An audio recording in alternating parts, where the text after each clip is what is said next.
Caros irmãos e irmãs, o Senhor esteja convosco. Ele está no meio de nós. Proclamação do Evangelho de Jesus Cristo, narrado segundo João. Glória a vós, Senhor. Naquele tempo, estando à mesa com seus discípulos, Jesus ficou profundamente comovido e testemunhou: em verdade vos digo, um de vós me entregará. Desconcertados, os discípulos olhavam uns para os outros, pois não sabiam de quem Jesus estava falando. Um deles, a quem Jesus amava, estava recostado ao lado de Jesus.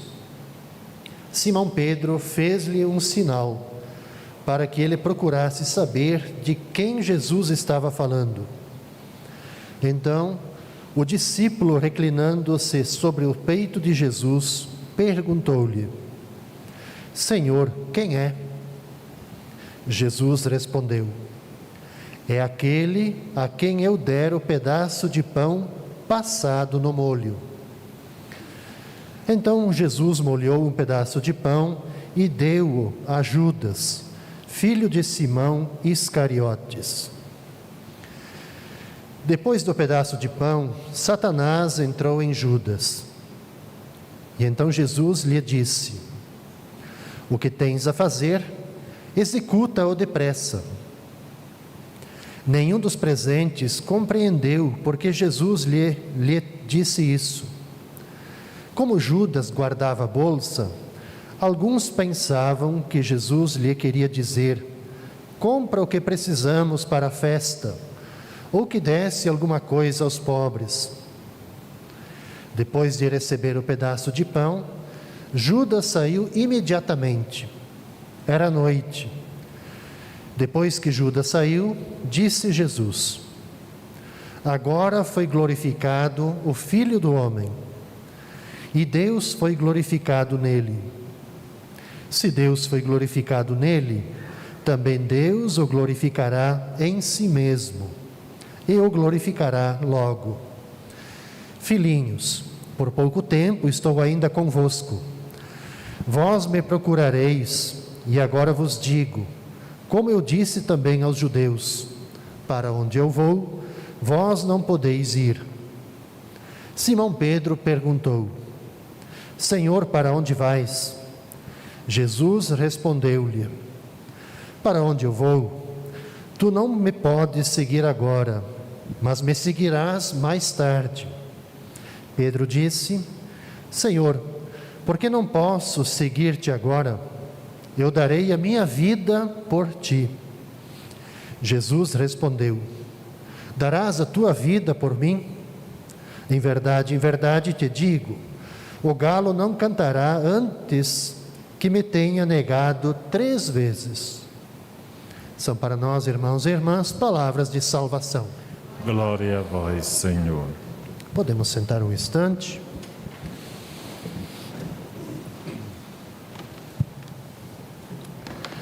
Caros irmãos e irmãs aqui presentes no santuário, irmãos e irmãs que nos acompanham pela Web TV do santuário,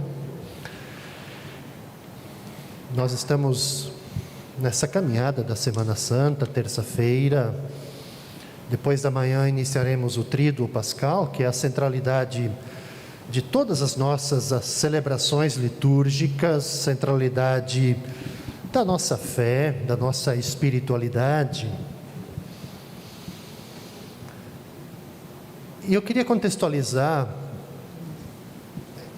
as liturgias dessa semana.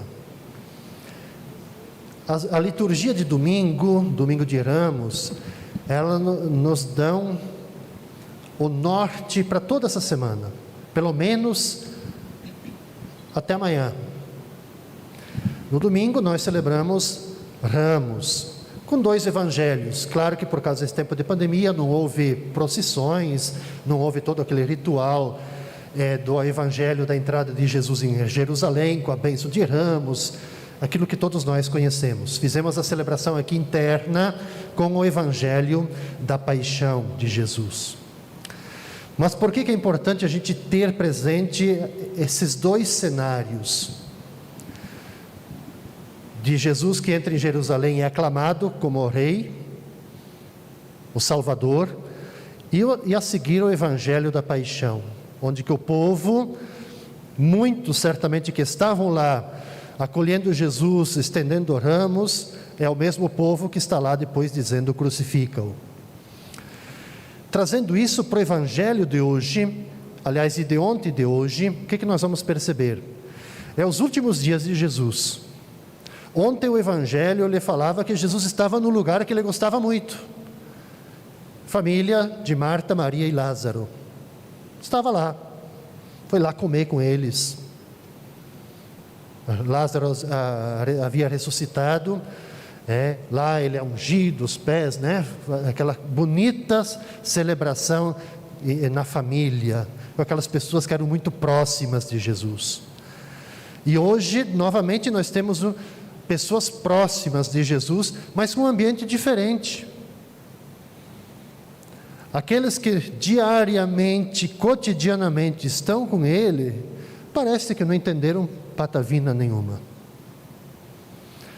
E talvez Jesus mostra aquilo que no início ele falava no Evangelho, estar profundamente comovido é exatamente isso. Porque certamente ele deve passar por muitas preocupações, sabe que sua vida está chegando, o seu momento, o seu ápice está chegando, e ao mesmo tempo, todas aquelas pessoas onde ele depositava uma convicção enorme, de repente ele se dá conta, não estão maduros. E é aqui que nós temos esse tema hoje. De um lado, ontem, essa acolhida calorosa, amorosa daquela família que Jesus frequentemente ia na casa, e agora com os seus, podemos até dizer uma acolhida mais fria. Onde é que se desencadeia aqui duas coisas. Uma, a traição, e a outra, a negação. De duas personalidades importantes, dois discípulos importantes de Jesus, o Judas e Pedro. Então a gente pode perceber e a gente pode imaginar a angústia de Jesus, esse estar comovido, exatamente nessa perspectiva. O seu momento está chegando, e de outro lado também, claro, chegando com todos os desafios que isso implica, e de outro lado ele olhar para o seu pequeno grupo e perceber que esse grupo ainda não está maduro, não tem a compreensão do significado do que foi e está sendo a sua vida. Esse evangelho ele se torna importante para nós, porque essas duas figuras, tanto de Judas como de Pedro, são as nossas personalidades, reflete a nossa vida. Reflete exatamente a partir de Judas, assim como de Pedro, reflete as nossas traições, as nossas negações para com o projeto de Deus, para com Deus, com o Evangelho, com a vida de comunidade. Porque é interessante a gente perceber, olha as personalidades. Pedro, quando a gente fala Pedro, a gente imagina logo aquela pessoa, a liderança, uma personalidade forte, implacável, que está sempre na frente, está lá disposto a defender o mestre, que seja força, mesmo que seja força, espada, assim por diante. No momento decisivo, no momento H, ele revela toda a fraqueza, fraqueza de fé. E da mesma forma, a gente pode pegar Judas. Judas representa também, na nossa vida, podemos dizer assim, a ruptura. A ruptura que a gente faz, às vezes, com o Evangelho, com o projeto de Deus.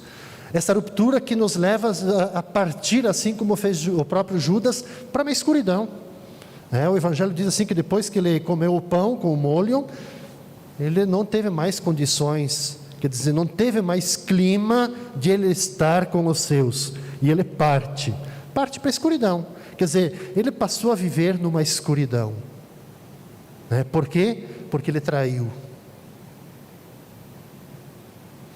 Traiu. E podemos dizer assim, traiu não só Jesus, não traiu só o grupo, mas traiu todo um projeto que fora construído, o que estava sendo construído. Então, para nós, essas duas personalidades apresentadas no Evangelho de hoje representam exatamente a nossa vida, as nossas disposições, o nosso jeito também, às vezes, de nos portarmos diante de Deus, né? Muitas vezes o traímos e muitas vezes o negamos. Eu falo isso porque de nós colocarmos esse Evangelho na perspectiva da paixão. Na perspectiva de nós olharmos o Cristo que em breve ele vai para a cruz, vai ser crucificado. A primeira leitura, tanto ontem como hoje, nos mostra o servo sofredor. O servo que sofre pelas pessoas, ele se sente abandonado, mas ao mesmo tempo, Deus sempre o ampara. Para nós é importante fazer essa ligação do Evangelho de hoje com o Evangelho da paixão, porque veja, de certa maneira, eu falava domingo isso aqui nas reflexões das missas, de certa maneira nós também temos muita resistência de enfrentar a cruz. Nós reagimos negativamente ao sofrimento. A gente procura viver e cultivar o nosso bem-estar. Onde que assim, esse lado do sofrimento a gente procura abafar. Por outro lado, a gente se identifica muito com a cruz, né? Com o crucificado. Porque ao mesmo tempo que a gente não gosta de falar, assim, de assumir a cruz, o sofrimento, a gente se identifica porque, consciente ou inconscientemente, a gente também, ao olhar para a cruz, a gente se identifica com os nossos sofrimentos, querendo ou não. E eu falava que domingo exatamente isso. Quando Jesus estava lá, quem sabe ele podia ter pedido para ele saltar fora da cruz, descer da cruz. Eu falava aqui exatamente assim, de que serviria para a gente, afinal de contas, um Deus que não conhecesse o nosso próprio sofrimento. De um Deus que não nos entenderia, em outras palavras. Por isso é que nós nos identificamos muito com o Cristo da cruz, porque olhando para a cruz, a gente, assim, nós identificamos em Cristo os nossos próprios sofrimentos e Ele se identifica com a gente. Então o desafio para nós, fazendo essa ligação, é exatamente o convite para nós, nesse nosso percurso, nós podemos dizer assim como Jesus, nesse nosso caminhar para Jerusalém, para nossa Jerusalém, nós não podemos trair o projeto, nós não podemos negar o projeto. Eu não estou dizendo que nós não podemos ter dúvidas, que nós não podemos, quem sabe, em algum momento recuar, mas não nos é dado, assim, a possibilidade, como batizados e batizadas, de a gente trair o projeto, de a gente negar o projeto. Acho que aqui está o grande desafio, né? Quer dizer, de a gente saber que, mesmo diante dos sofrimentos que a gente passa, dos desafios que a gente passa, e que nós passamos, as dificuldades, Deus sempre nos ampara. A gente pode pensar que, assim como Jesus lá na cruz, Jesus sofrendo, Deus está em silêncio, Deus não fala nada. A gente pode ficar imaginando, quem sabe, onde é que está Deus, por que Ele se cala diante do nosso sofrimento? Mas Deus não se cala, Deus ele está sempre caminhando com a gente. Às vezes nós temos uma imagem errada de Deus, assim como talvez os próprios discípulos tiveram uma imagem, uma ideia errada de Jesus Cristo, do Messias Jesus Cristo. Certamente eles tinham uma imagem de que o Messias tinha que ser forte, guerreiro, lutar com espada, andar no cavalo, assim por diante, estar morando num grande palácio, fortificado, com as suas seguranças. Talvez fazendo uma semelhança com isso, às vezes nós imaginamos o Deus também, um Deus forte, poderoso, triunfante. E não. Deus é um Deus calado. Deus é um Deus simples. É um Deus muitas vezes indefeso. É um Deus que sofre conosco, inclusive a dor. Que sofre conosco, inclusive as escuridões pelas quais nós passamos. Mas não é por causa disso, de nós termos essa imagem de um Deus forte, de um Deus poderoso, de um Deus triunfante, de nós, quem sabe, não escutar, Deus, a voz de Deus, não enxergarmos onde que está Deus diante do meu sofrimento, que nós tenhamos de traí-lo ou então tenhamos de negá-lo. Deus tem o seu jeito de agir na história. Toda a história de salvação nos mostrou que Deus sempre, Ele ampara. Sempre ampara. Deus não nos deixa abandonados. Deus não nos deixa órfãos. O que a gente precisa é exatamente o quê? Saber ouvir a profundidade desse silêncio de Deus.